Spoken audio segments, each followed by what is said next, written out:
Good morning, fam. Well, it's me, Modern Day Caveman, back again. I decided to take the weekends for myself. So, I know that I said I was going to post every day, but I think it's vital that I take some time for me and keep some space and distance between this little venture that I got going here and my own personal time. So I learned from my mistakes previously where I was like, man, I just need to get away. So I've decided that on the weekends, I'm just going to do me.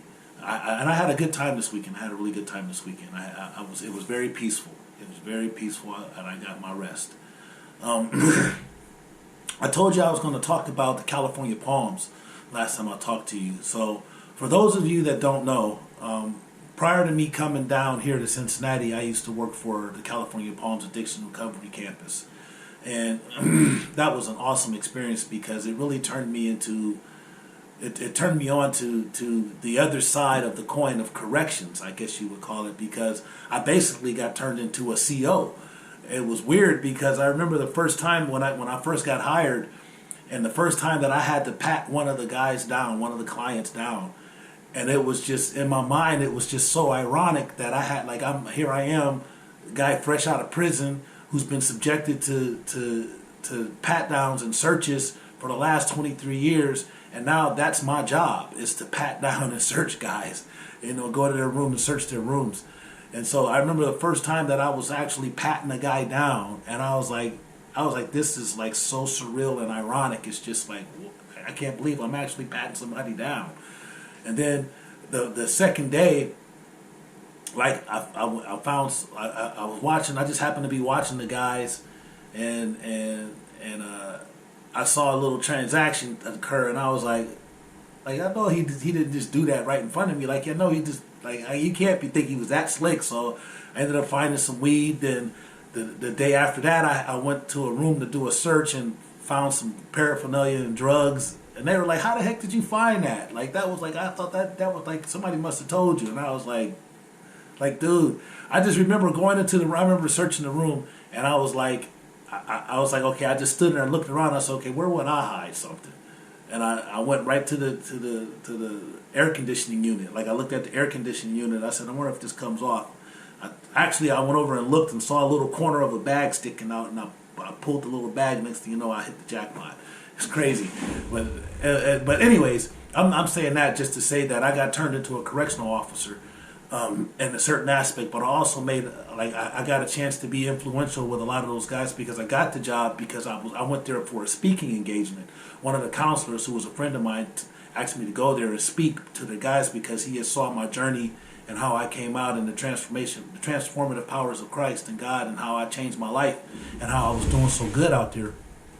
And so he asked me to come in and speak to his guys because a lot of those guys are, they were all, a lot of them had been to jail and or were facing jail time, and they needed to know, like, that it was possible that you could be all right, like, you can come out and succeed. And he was just like, man, just come tell your story, man, because he knew me prior to going to prison, and he knew me after coming to prison. So he kind of saw the change. He knew the change. And I got to, I got a rapport with a lot of those guys. I included, I made a lot of friends, man. Like, I ain't gonna say friends, but I met a lot of good dudes, man. And I would talk to them every day, and I would send them scriptures every day, and I just encourage them to do, to stay on the path to recovery, man. And it was doing a great job, but it just so happens that, I guess like any great organization, there were some flaws. There were some flaws, and I just was like, man, like, I really didn't want to get involved in all the politics of it and stuff, man. I just really stayed in my lane and just did my job. And so what ended up happening is, like I said, I got recruited by my current employer, and I ended up leaving, and I came down here. Well, maybe about a month, 2 months ago, maybe, I get a message from my dude. He was like, "Hey, man, the FBI raided the Palms," and I was like, "What?" You know what I'm saying? And it turns out that the FBI raided the California Palms and confiscated all their computers and, I guess, and paperwork and stuff, and they basically got shut down.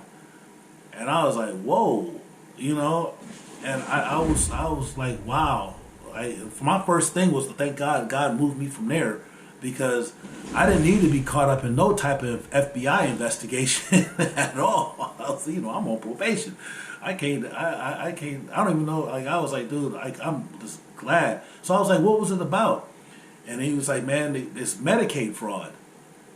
And so I was like, man, and so they got shut down. They basically got shut down, and the guys that were living there, they're like the place holds like 100 guys. I think it's what it is, 100 guys. And when I left there was roughly around 100 guys there. It was basically full, and you know, it's a long-term living rehab center. You know what I'm saying, recovery center. And they can stay there as long as they want, man. But it was a lot. You know, you got some guys, like I said earlier in one of my videos, the guys that need help don't want help. You know, there's some guys that need help that don't want help. Then there's some guys that's there for the wrong reasons, where they're there to you know, get their hustle on, or you know, it's a lot of little things. You know, like any institution, man, you got guys doing the right things, you got guys doing the wrong things.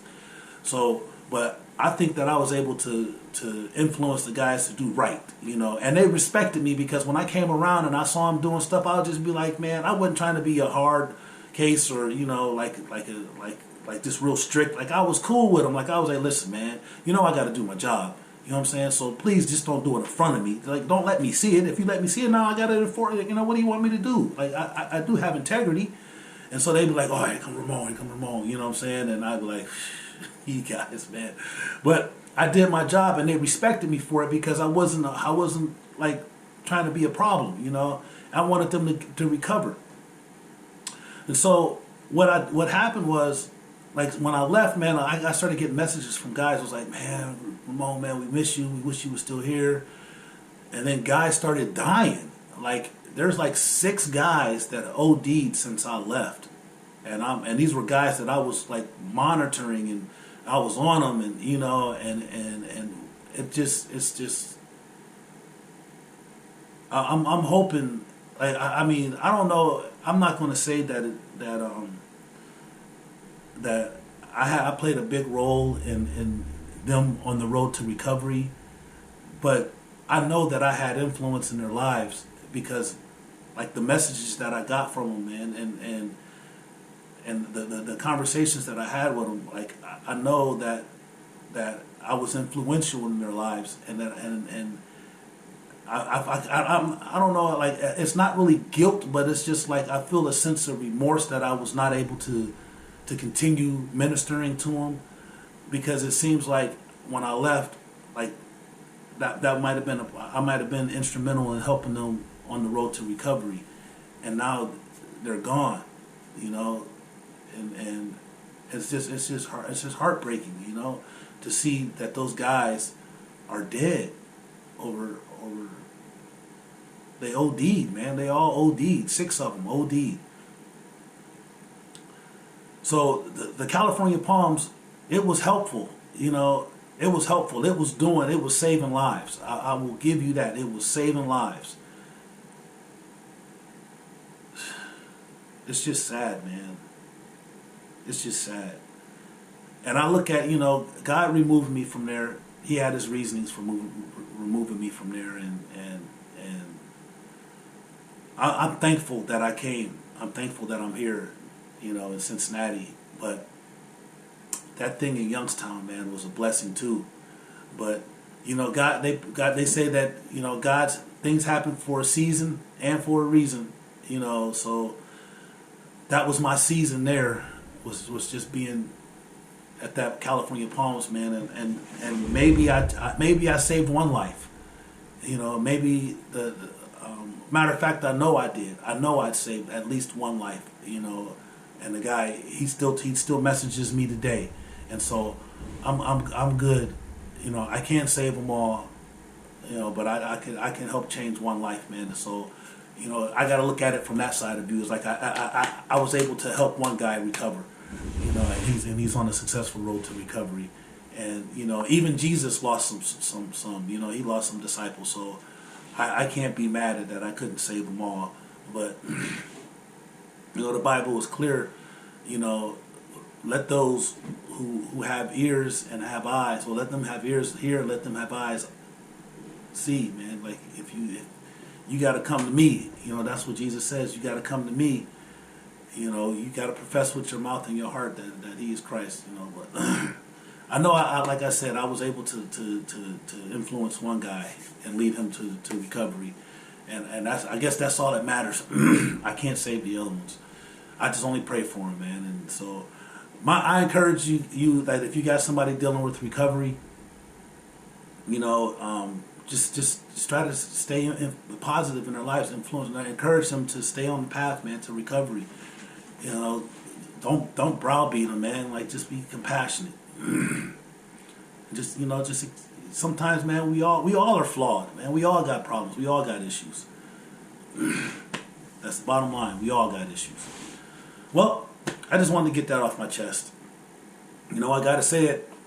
Don't forget to like and subscribe to my channel. Don't forget to hit the notification button.